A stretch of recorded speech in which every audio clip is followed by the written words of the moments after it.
Hey, Jessie, how are things going preparing for Drake May and the New England Patriots? Yeah, excited for another opportunity for us to bounce back. Last week wasn't our standard where we want to be, but it's another challenging game for us where, this team's playing very well right now, and they're running the ball as well. So we just got to be able to stop the run, stop some of their boot games as well, and then stop the explosive passes as well. We got a good challenge for sure. Yeah, I was talking to some Boston folks this morning. They said he likes to run on second and third down, but there's some design stuff in there with the scrambles too. Yeah, he's obviously he can use his feet. We got to make sure that we rush together. We kind of been talking about like a Josh Allen type of deal, where he's extending plays, but also he's keeping his eyes down the field as well. So, as a DB group, we got to make sure we're plastering, and as a D line, we got to make sure we keep him in the pocket for sure. Where do you see this team right now? Because y'all have beaten the Vikings on the road, the Bills at home, but have also lost to the Panthers and the Dolphins, and games that you probably all would prefer to forget. So where do you see you guys as an identity right now? Yeah, I would say we haven't been consistent. We haven't been consistent enough at all. But I think it's clear that we can, play with anybody in this league. That's just what the reality is. And when we don't play complementary football, and we're starting our offense at the 10-yard line, we're turning the ball over, whether that's a fumble or whatever it is. We see what that equals, and we've seen it with the Panthers. We've seen it with the Dolphins now. That's not who we are. But we got to understand that when you put yourself in those type of situations, it's hard to win. So I think we still have our identity. I think we just got to readjust that and show each other that we're still that team. So it's a long season. We still got, 10, 11 weeks left where there's a lot of football to be played. How do you, is there any concern that those Panthers and that Dolphins game, they looked a lot alike, and they were kind of close, but then things got away from y'all pretty quickly, and then it was kind of a blowout against teams that really have not been very heralded coming into the season? Yeah, that's the type of stuff you got to learn from. When one thing goes bad as a defense, the offense has to pick us up. In those two games, I felt like, something went bad on the defense, and then something was bad on offense, and then it traveled over to the special teams. So at some point, I think we got to be able to feed off each other, and not the bad way, right? When things are going bad, we can't keep feeding the bad things even more. With the holding calls, like I said, with special teams or with the defensive group not getting off the grass. So, teams are going to try to run the ball on us. That's the reality of it, and limit our offense from getting the ball and control the game.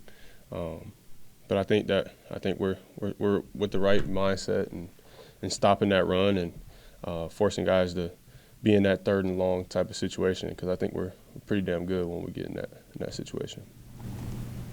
Since both you and Brick yesterday compared Drake May to Josh Allen, how much does it help knowing that y'all have played Josh Allen already, and you can look at that film and how y'all played specifically? Yeah, I think it's really just about the technique and how we rushed and how we covered as a unit. I think that's where you can kind of feel good about that we put it on tape, and this is a similar type of quarterback who's operating at a very high level right now, seeing things, but also he's extending plays and making some big plays on his feet as well. So just got to make sure we continue to preach that game plan of thrash rush and keeping guys in the pocket for sure. Does Brick's history being in the AFC help a lot in situations like this? Yeah, for sure. He would see those guys 2 times a year, and very familiar with, not just the scheme of the coaches and stuff, but the players that they have over there as well, for sure. Hey, how's your ankle? Yeah, I thought it was my ankle at one point. Got home on Sunday, and it was more of my knee. I feel pretty good though. just been sleeping in my hyperbaric chamber every night and making sure I can be available this week for our team. Wait, really? Can you sleep in those? Yeah, yeah. Yep. Feels a little claustrophobic. Just a little bit, yeah. It gets a little hot in there too. So So music on the fan? I got a little portable fan and stuff, yeah.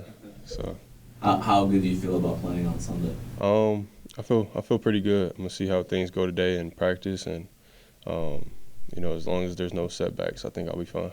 Just like nothing structural, right? Just like a sprain. Yeah, I had an MRI, showed a little swelling, but just everything structure-wise was great. So it's good news.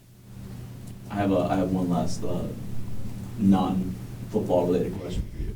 We talked about music the other week, and one of our guys is working on a story about NBA YoungBoy kind of being the preferred artist in NFL locker rooms. Is that how it is here too? Is he the go-to?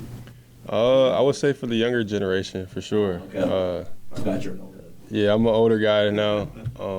But yeah, I think that's, young boy music is kind of what you want to be about on game day or when you're going out to practice. It kind of gets your mind right, your juices flowing a little bit, about the mindset of, just going out there and being young boy and just going to crash out and stuff. So, it's, Kobe and all the young guys, they love him for sure. What about you? What would you prefer? Yeah, I'm more of a R&B type of vibe. I'm more mellow. I turn it up a little bit more as we get closer to the game, but I'm a little bit more chill, I think. How about like an artist? Like what would be like your go-to? Go-to artist would probably be like Drake. Okay. Yeah, Drake. Got it. Okay. What? This is just out of curiosity at this point. What does the hyperbaric chamber do? Like, how does it help you? Yeah, so it pumps like 5 times of the oxygen into the. Obviously, you're like in a tube, and it just helps with your recovery. Really, taking in more oxygen and helps your blood cells to help you recover. That's what that's what they told me at least, and I believe it. I've been feeling good, so I'm gonna continue to do it. How long have you owned one of your own? Probably for about 4 years. Yeah, 4 years since I left Cincy. All good? Yeah. All right. Thanks, Joe. Thanks, man. Appreciate it. I'll start it off. D-Led, Mark and Taryn, disappointing loss last week. We expect a better performance as a whole team. You talk just about special teams, the thing that pops out is just the unnecessary penalties. We have to be better with those penalties, playing the game smarter, to not hurt us in field position when it comes to what we do offensively and defensively. Those things were addressed, obviously, on the sideline, in the game, post-game. And, again, our guys are not trying to get penalties, but we got to play the game penalty-free because we've been really good at having less penalties as a special teams unit, and those things can't pop up. I'm excited for the guys today for practice when it comes to us working our technique, being better with getting our hands inside, keeping the guys close when we block in the return game. And then, overall, I thought Bradley, kicked off well and punted the ball well. He had one backed up where we could get a little bit more hang time on, and it resulted to a 9-yard return. But then he followed up with a good punt flip in the field, and Mike Ford made a tremendous play in the open field to pin them back inside the 20. So we got to continue to get better there with our coverage units, and those guys continue to work and get better there. And then return-wise, got to make sure that we're still being clean with the catch. Natron did put a knuckleball on the ground, but he did get vertical. But it's more so just cleaning up our blocking because we're very close to, continue to gain first downs on that unit, but we just have to be cleaner with our blocking. What I'm learning with this play, D-Led, is this year's technically the first year of it because everybody's covering kicks where last year was more touchbacks. And you got to win early in that down. That 5-yard buffer that we have on kickoff returns kind of like the line of scrimmage, so we could be better there, and that's going to contribute to more first downs. But overall, just, again, disappointed, but we're excited for this week, and we have a huge challenge this week up in New England versus the Patriots. So open up to any questions. How dangerous is Marcus Jones as a punt returner? They apparently like him enough. He got a contract extension this week. Yes, he does a great job coming out of Houston. I remember evaluating him coming out. He had, I think, 8 or 9 total touchdowns coming out of the University of Houston as a dual returner. I know right now he's more so a punt returner. He does a great job. He's fearless at catching the ball in traffic, making the first guy miss. You can't go off his height, weight, because he runs bigger than what he is, because he runs through arms tackles. He has great vision to find and get to the return, and he has speed to break away from the opponents. He had a great game versus Carolina a couple weeks ago, and he almost resulted in the 2 touchdowns. We have our hands full with that, but again, punt and coverage are going to have to work together to make sure we do a great job of not allowing him to be a game wrecker this weekend. And it's like 4 different guys on the kickoff return. Who are they going with? You know, they had Travion Henderson, and then they have Jennings, the kid out of FAMU. He's going to be back there. Then, you know, they have Efton Chisholm, if he's up too as well. He's been back there as well. I know they had Antonio Gibson, but he got hurt. But he did have a 90-yard kickoff return for a touchdown earlier this season. But Henderson had a kickoff return for a touchdown in the preseason versus Washington.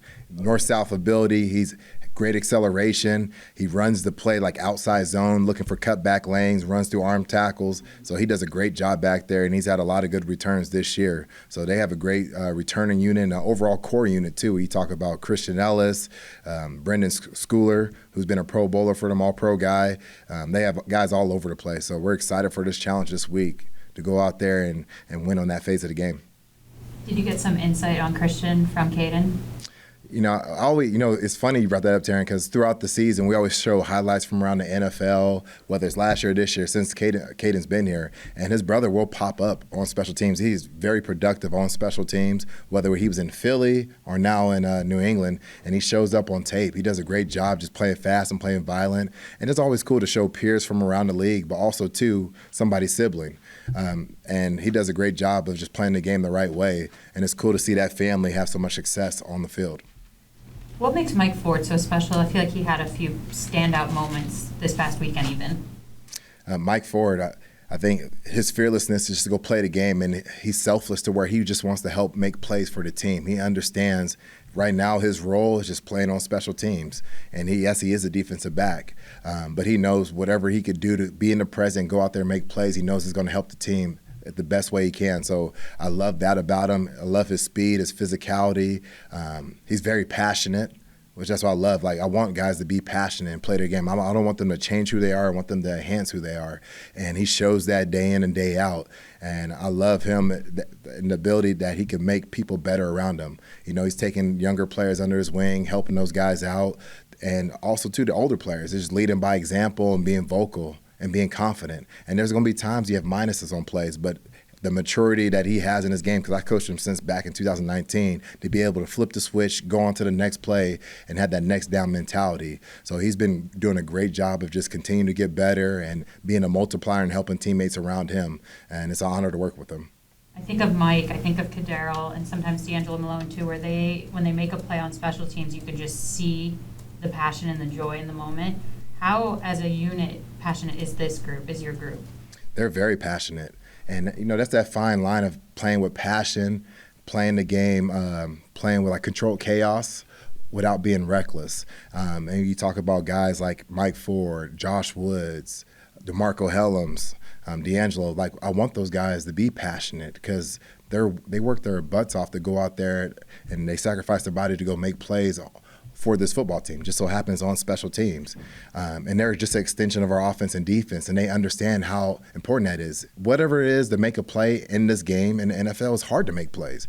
And we believe in our room, great plays are made from great effort. So we want those guys to celebrate those wins and learn from those losses when it comes to what we do, because things in life are blessings or lessons. They could be both. So our guys understand that, and they understand being in the present, trying to help our team in any way possible to help them make plays. And making a play may just be making a block, down in a punt, just doing your job. And our guys understanding that, so we don't have to press to go try to make plays. Sometimes when you do press, that's when you get yourself in harm's way and you may hurt the team. And our number one goal is to be the best teammate and the best versions of ourselves, and that's just us doing our job. And then if there's plays to be made, we'll go make them. And then we want to celebrate those plays. How did you see JD handle his elevated defensive responsibilities along with his still special teams reps last week? He's done a great job. He does a great job of just being he communicates well. It was all hands on deck with the injuries that we have every week. Our depth chart on special teams is always changing. But our guys in our room, including JD, they do a great job communicating. There may be times I got to take him off of a couple of phases because of his role. And us as a team is our job to make sure that we maximize that 48 that's up on game day. And sometimes it's less special teams role. Sometimes somebody has an increased count of special teams. But JD, I thought, did a good job of just communicating with me on when he needed a breather. We already took him off a couple of things, but that's going to be week in and week out. And even within the game, depending on the ebbs and flows of the game, how we operate with substitutions on special teams. But credit to our players. They do a great job being overly communicative and then making sure that we're putting 11 on the field, and we're doing a great job transitioning from offense to special teams, defense to special teams. Anything else? All right. Appreciate you guys.